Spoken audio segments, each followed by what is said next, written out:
I suspect my boyfriend let my dog escape and didn't want him found. Is my relationship in jeopardy after 3 years together? I'm very angry and upset right now, and I don't know who to ask about this. Because it's 3 in the morning. Tell, doctor at the bottom. 5 months ago, I was out shopping for groceries when I got a text from my boyfriend asking if I let my dog out before I left. I told him I didn't and that he was asleep on the couch when I left and I'd appreciate if he let him out while he was over. He said of course, and that was the end of the conversation until I got home.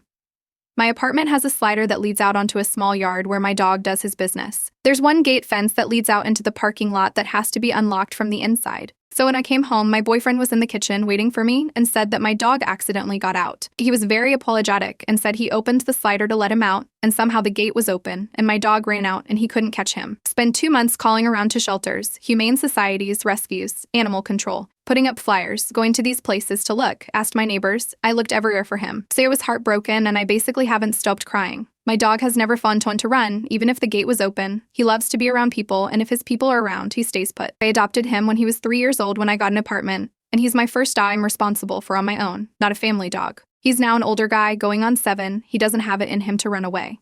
He knows he has it good and sees running away wouldn't have any benefits. And beyond that, when I rescued him, he went through training and has very good recall. Not perfect, but he comes 8/10 when he's called.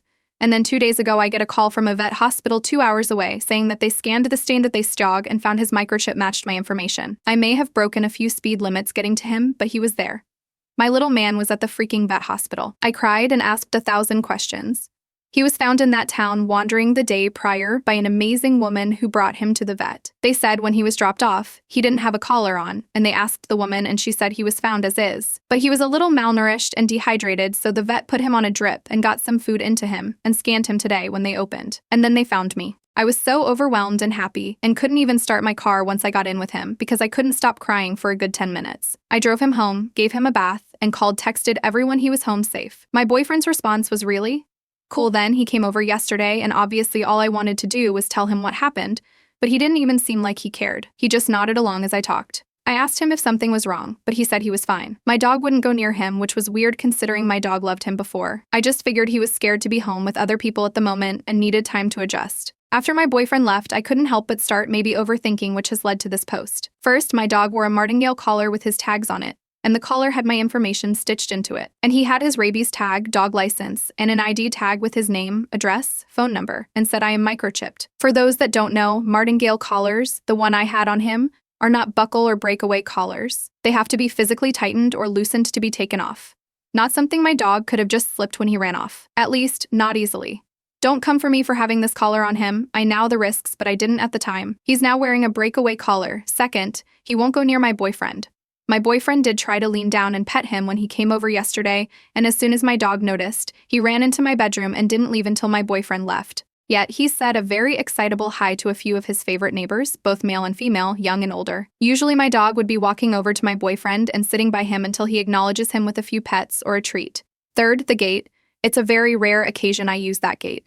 Usually I use my front door, walk down the hallway, and get the mail or leave my apartment that way through the lobby. I almost never go around the building because that means I have to open the door with my keys, and it's a longer route. I don't remember even using it the week my dog went missing. It only opens from the inside, and I've never once before had an issue with it opening on its own. There's no damage to it, and you can bet I fiddled with it when he first went missing to see if it was broken or there was something wrong with it. Nothing was. It latched fine and closed fine. Fourth, when my dog went missing, my boyfriend, now that I look back on it, wasn't invested. When I made the first round of flyers to put up, he actually asked, "Do you really think these will help?" Looking back, I don't think he cared one way or another if my dog was found. Never once before did my boyfriend say anything negative about my dog. He was never overly affectionate or excited that I had a dog, but he would throw the ball and pet him when he came over. They were never best friends cuddling up on the couch, but my dog did see him as someone to play with and hang out with. Now I feel like I'm going crazy. I think I might be overthinking this. Maybe it was a freak accident and he just ran out the yard because it was open for some reason. Or the alternative is my boyfriend willingly let my dog leave the yard and somehow got him to go away. Because I know my dog and he would never just run unless he thought it was a game or something. Is this something I ask him about? How do I even bring this up? Hey, did you make my dog run away? Or is this just something I'm just over-exaggerating in my head because I'm happy my dog's home but I'm looking for answers? Tell, drive. My dog went missing 5 months ago from my yard when my boyfriend let him out and I found him 2 days ago. Now I think I might be overthinking that my boyfriend is the reason my dog ran away, because the collar he was wearing isn't one that a dog could easily get off but wasn't found wearing it. My boyfriend was never very affectionate with my dog to begin with. The gate he apparently ran out of wasn't even open the week he went missing, and now that I look back on it, my boyfriend seemed like he didn't care one way or another if my dog was found. Next story. My 28M girlfriend Emma, 27F, and I have been together for 6 years. For most of that time, we've been happy, really happy. The kind of relationship people say just works, you know. We were always on the same page, rarely fought, and genuinely enjoyed each other's company. But over the past year, things started to feel different. Small arguments here and there, more miscommunication, and just this weird sense that we weren't as in sync as we used to be. It wasn't anything major. Just the usual wear and tear stuff, or so I thought. Emma, however, seemed to be more concerned. She started pointing out issues I wasn't even aware of, like how I supposedly wasn't listening enough, or wasn't as emotionally available as I used to be. I admit I've been busy with work, but I thought we were doing okay. Still, I didn't want to dismiss her feelings. Then, about 6 months ago, she suggested we go to couples therapy. Now, I've always been a bit skeptical about therapy unless things are really bad, but I agreed because I figured it couldn't hurt. She said she found a great therapist through a friend, and we should give it a try. I wasn't familiar with this Lily, but Emma was excited about it, so we booked our first session. At first, the sessions seemed fine. Lily asked good questions, got us to open up, and gave us some tools to communicate better. I felt like I was doing my best to listen and improve, but something about it felt a little off. Every time we talked about any issue, it seemed like Lily was always subtly siding with Emma. If I mentioned being stressed from work, she'd steer the conversation toward how I wasn't giving enough attention to Emma. If I brought up a disagreement, somehow it became about my communication issues. After a few weeks, Emma started using phrases like Lily thinks you should try this, or Lily says you need to work on that. It felt like everything I did was being scrutinized and dissected by this woman I barely knew. I didn't want to be paranoid, but it seemed like Lily was slowly convincing Emma that I was the problem in the relationship. And every time I tried to voice my own concerns, they were brushed aside. I tried to push through it, thinking maybe I was just being defensive, but it didn't stop. Every session, the same dynamic. It was like Lily was planting seeds of doubt in Emma's head, and Emma was running with them. I even started to wonder if maybe I was the problem. Was I actually this bad of a partner? Things reached a boiling point a couple of weeks ago. During a session, Lily started suggesting that maybe we should consider a break so I could work on myself more. That felt like a slap in the face. I'd been trying so hard to be better, and now she was suggesting we split up. I looked at Emma, waiting for her to disagree or defend me, but she just sat there, quietly nodding along. After that session, I couldn't hold it in anymore.